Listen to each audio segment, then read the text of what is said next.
Assalamualaikum warahmatullahi wabarakatuh. Saya Ilmu Maulana Ahmad. Di sini saya akan menjelaskan terkait materi filsafat hukum Islam, yakni objek dan kegunaan filsafat hukum Islam. Hukum Islam mengacu pada pandangan hukum yang bersifat teologis. Artinya, hukum Islam itu diciptakan karena ia mempunyai tujuan. Adapun tujuan dari adanya hukum Islam adalah terciptanya kedamaian di dunia dan kebahagiaan di akhirat. Jadi hukum Islam bukan hanya bertujuan untuk meraih kebahagiaan di dunia saja, tapi juga mengarahkan untuk dapat meraih kebahagiaan di akhirat kelak. Kemudian tujuan hukum Islam merupakan manifestasi dari sifat Allah Rahman, yang artinya Maha Pengasih, dan Rahim, yang artinya Maha Penyayang kepada semua makhluk-makhluknya. Rahmatan lil alamin adalah inti syariah atau hukum Islam. Keberadaan syariah tersebut dapat menegakkan perdamaian di muka bumi dengan pengaturan masyarakat yang memberikan keadilan kepada semua orang. Hukum Islam dalam upaya menegakkan itu semua harus siap menghadapi kejadian-kejadian baru yang timbul karena perkembangan masyarakat dan perubahan suasana.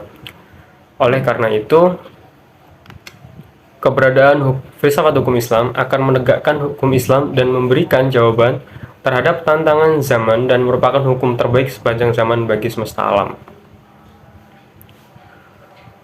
Sebagaimana yang dikemukakan sebelumnya, setidaknya ada 5 sistem hukum yang hidup dan berkembang di dunia, yaitu yang pertama ada common law atau yang dikenal juga dengan Anglo-Saxon. Kemudian ada civil law atau yang biasa disebut dengan Eropa kontinental.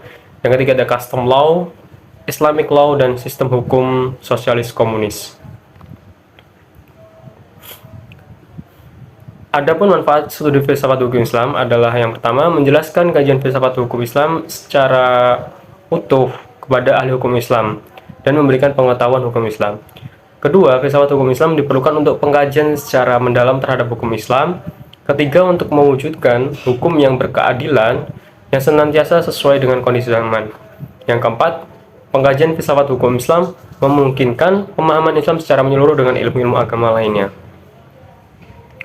Kemudian para ahli usul fikih, sebagaimana ahli filsafat hukum Islam, membagi filsafat hukum Islam kepada 2 rumusan, yaitu yang pertama ada filsafat tasyri', yang kedua adalah filsafat syariah. Adapun definisi dari filsafat tasyri' adalah filsafat yang memancarkan ahli filsafat hukum Islam, menguatkannya dan memeliharanya. Filsafat ini bertugas membicarakan hakikat dan tujuan penerapan hukum Islam.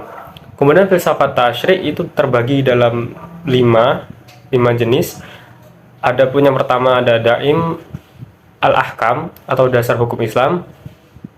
Yang kedua mabadi al-ahkam atau prinsip-prinsip hukum Islam. Ketiga usulul ahkam, masadir al-ahkam, pokok-pokok hukum Islam atau sumber-sumber hukum Islam.